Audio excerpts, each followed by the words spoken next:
Welcome back, Finxters. In the previous video, we had a brief overview of the PyCharm environment, but it was all theory. So I wanted you to have a look at the live environment and also discuss some of the features that we mentioned in the previous video.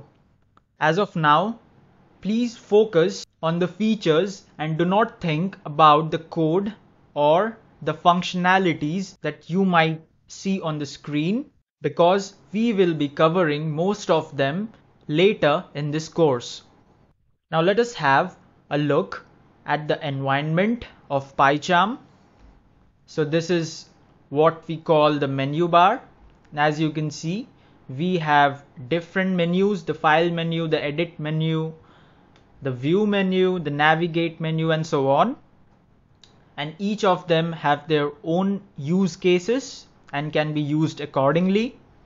Then we have our project panel. This is the name of our project. I hope you can see it. It is highlighted in blue. So this area here represents the project. Within the project, we have our files and environment variables. Now let's discuss about the code editor. This area here, I highlighted it just now. This area represents the code editor, while this area here is our output window or the console. Now let us quickly understand some of the features which makes PyCharm one of the best Python IDEs. Now if you look closely on the screen, you can see that each keyword and each function and each comment has a different color. So this means PyCharm provides syntax highlighting so that you can differentiate between comments, keywords, functions, and so on. Now we have something called auto indentation. Now to do that, let us create a new file. To create a new file, just right click on the project, new, and then Python file. We will be covering this later as well. I'll name it hello world and enter. Now we have our hello world Python file. Let us define a for loop. So for I in range 5, and now I'll press enter, and please have a look what happens. So I hope you saw what happened. The mouse pointer moved to the next line, but it was auto indented.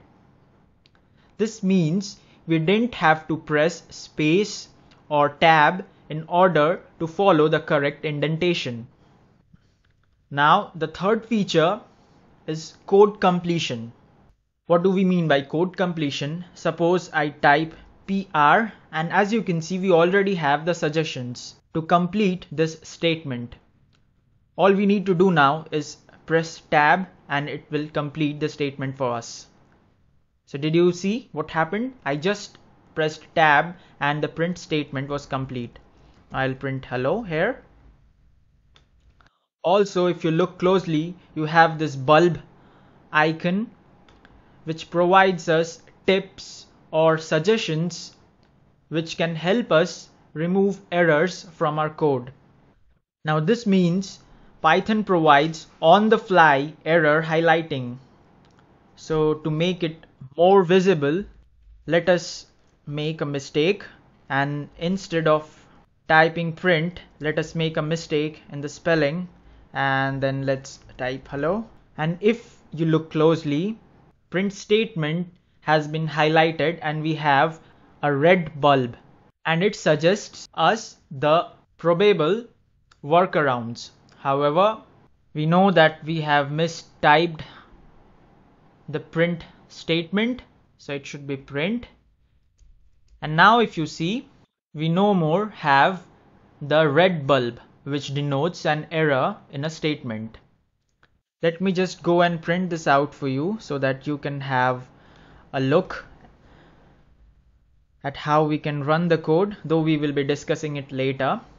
So as you can see, we have the output here in the screen. This is our output window. Now there's another cool feature that PyCharm offers, which is known as refactoring. Suppose we have a variable r and it has some value 8, and now we print r. Maybe we will print it 5 times.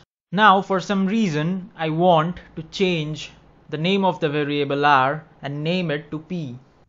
So if you have a huge program or you are working with a large piece of code, then having to change a particular variable in every line is going to be quite difficult.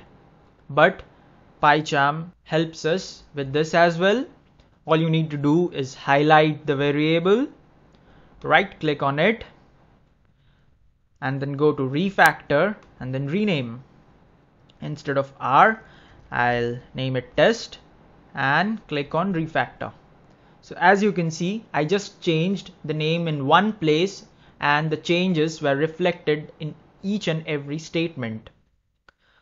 Now this works well within scopes as well. Suppose we have a function by the name foo, and within this function we have a variable test,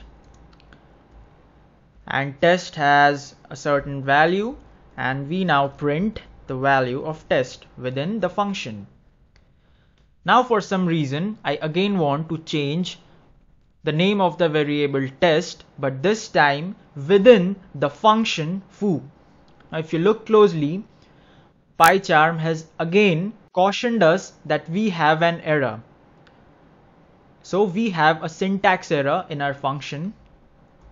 So that's how intelligent PyCharm is, and that's how effective it is. Hopefully the code is correct now.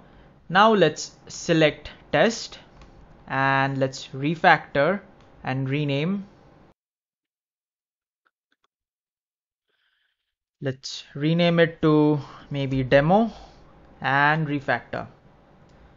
Now if you see, we have the changes reflected within the function. However, the changes were not reflected in the scope outside the function. That is, the changes were only within the local scope of the function.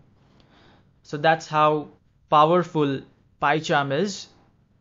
It has numerous other cool features like shortcuts and macros, which we will be covering in a later half of this course. However, I just wanted you to have a look at why PyCharm should be your choice when you are coding in Python. So that was it for this video. Please join me in the next video where we are going to install PyCharm in our system.